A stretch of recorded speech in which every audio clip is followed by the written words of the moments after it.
ஒரே ஒரு சப்ஸ்கிரைப் மட்டும் பண்ணிட்டு பாருங்கள். ரோஹிணி வந்து எனக்கு தெரியாமல் மனோஜுக்கு கல்யாணம் பண்ணி வைக்கலான்னு பார்க்குறீங்களே, இதெல்லாம் நடக்கவே நடக்காது அப்படின்னு சொல்லிட்டு சொல்கிறாங்க.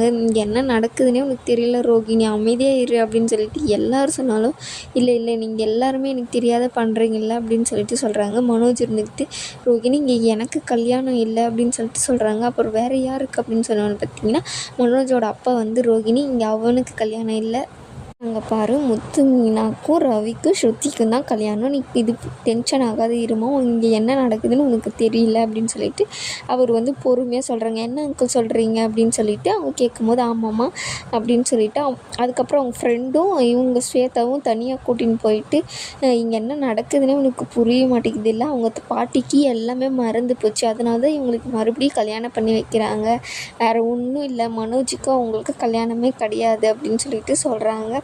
ஏன் இந்த மாதிரி அப்படின்னு சொல்லிட்டு பார்த்திங்கன்னா, அவங்களுக்கு எல்லாமே ஞாபகம் வரணும், அதனால தான் இந்த மாதிரி கல்யாணம் மறுபடியும் அவங்களுக்கு பண்ணுறாங்க அப்படின்னு சொல்லிட்டு அவங்களுக்கு புரிய வச்சு கூட்டிகிட்டு வராங்க. அதுக்கப்புறம் ஏன் இந்த பொண்ணு இவ்வளோ கத்துது, யார் இந்த பொண்ணு, ஏன் இந்த உரிமையாக கத்துறதுனால தானே, மனோஜ் மேலே அவ்வளோ உரிமையாக இந்த பொண்ணுக்கு அப்படின்னு சொல்லிட்டு கேட்குறாங்க. அப்படியெல்லாம் ஒன்றும் இல்லை, அவன் ஃப்ரெண்டு தான், அப்படியெல்லாம் இல்லை பாட்டி, நான் மனோஜை காதலிக்கிறேன் அப்படின்னு சொல்லிட்டு சொல்லிடுறாங்க.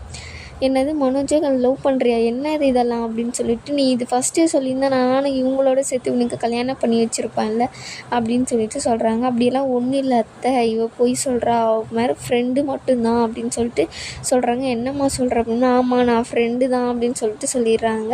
அதுக்கப்புறம் என்னம்மா கல்யாணம் நடத்தலாமா, தாலி கட்டலாமா அப்படின்னு சொல்லிட்டு எல்லோரும் கேட்டோடனே எல்லாருமே ஆசீர்வாதம் பண்ணி தாலியும் கட்டிடுறாங்க. அதுக்கப்புறம் பார்த்திங்கன்னா எல்லார் காலையும் ஆசீர்வாதம், பெரியவங்க காலெல்லாம் உளுந்து ஆசீர்வாதம் பண்ணிடுறாங்க. மனோஜ்கிட்ட போய் எனக்கு தெரியாத கல்யாணம் மட்டும் பண்ணணும்னு நினச்சா அவ்வளோதான், இப்போ கூட பாட்டிக்கிட்ட ஒரு வார்த்தை சொன்னேன்னா நம்ம 2 பேருக்கு இங்கேவே கல்யாணம் ஆகும், பரவாயில்லையா அப்படின்னு சொல்லிட்டு சொல்கிறாங்க. அது மாதிரிலாம் ஒன்றும் இல்லை ரோஹிணி அப்படின்னு சொல்லிட்டு அதுக்கப்புறம் பாட்டிக்கிட்ட அவங்களும் காலைல விழுந்து ஆசீர்வாதம் பண்ணுறாங்க. எனக்கும் அதே மாதிரி கல்யாணம் அப்போ நீங்களும் வந்து ஆசீர்வாதம் பண்ணணும் பாட்டி அப்படின்னு சொல்லிட்டு, கண்டிப்பாக அவங்க வீட்டில் வந்து பேசலாமா போய் அப்படின்றாங்க.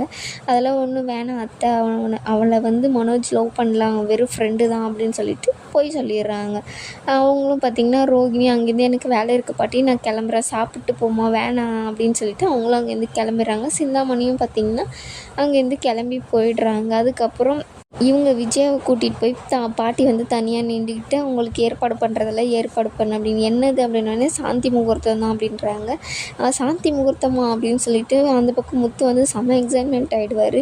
அதுக்கப்புறம் எல்லாருமே அவங்கவுங்க அவங்கவுங்க வீட்டுக்கு போயிடுவாங்க. அதுக்கப்புறம் சாமியெல்லாம் ரூமெல்லாம் பாட்டி ரெடி பண்ணி வச்சுருப்பாங்க. ஏன் பாட்டி இந்த மாதிரி ஏன் அத்தை இந்த மாதிரி பண்ணியிருக்கீங்க, சொல்லியிருந்தா மீனா பண்ணியிருப்பா இல்லை அப்படின்னு சொல்கிறாங்க. கல்யாணம் ஒரு நாள் ஆகலை, அதுக்குள்ளே நீ மருமகளை இப்படியெல்லாம் கொடுமைப்படுத்தாத, உன் மேலே அவங்களுக்கு பாசமே இல்லாத போயிடும், வெறுப்பு தான் வரும், எல்லாமே நீங்கள் 3 பேரும் அனுசரித்து செஞ்சுக்கோங்க, அப்படி என் பொண்டாட்டியாக வேலை வாங்குறது தான் அம்மாவுக்கு பிடிச்சதாச்சே அப்படின்னு சொல்லிட்டு எல்லாம் பேசிட்டே இருக்காங்க. சரி விஜய் அவங்களுக்கு ரெடி பண்ணிட்டு எல்லாமே அப்படின்னு சொல்லிட்டு சொல்கிறாங்க. என்னத்தை ரெடி பண்ணுறது, அப்போ எங்களுக்கு 2 சாந்தி முகூர்த்தமாக, என்னது 2 இல்லை பாட்டி 2 கல்யாணம் நடந்துச்சுல்ல, அதுதான் 2 சாந்தி முகூர்த்தம் அப்படின்னு சொன்னேன்.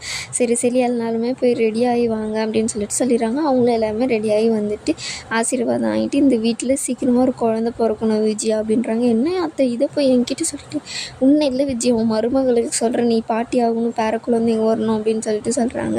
அதுக்கு தான் மனோஜ் ஏற்கனவே ரெடி பண்ணிட்டானே அப்படின்னு சொல்லும்போது, என்னடா சொல்கிற ரெடி அப்படின்னு சொல்லிட்டு, இல்லை இல்லை ரெடி பண்ணிடுவோம் அப்படின்னு சொல்லிட்டு சொல்கிறாங்க. பெரியவங்க ஆசை கண்டிப்பாக நிறைவேற்றணும் அப்படின்னு சொல்லிட்டு அவங்களும் விஜயா அவங்க கையில் போய் பாலெல்லாம் கொடுத்து அனுப்பு அப்படின்னு சொல்லிட்டு சொல்கிறாங்க. இதோட இந்த எபிசோடு முடியுது.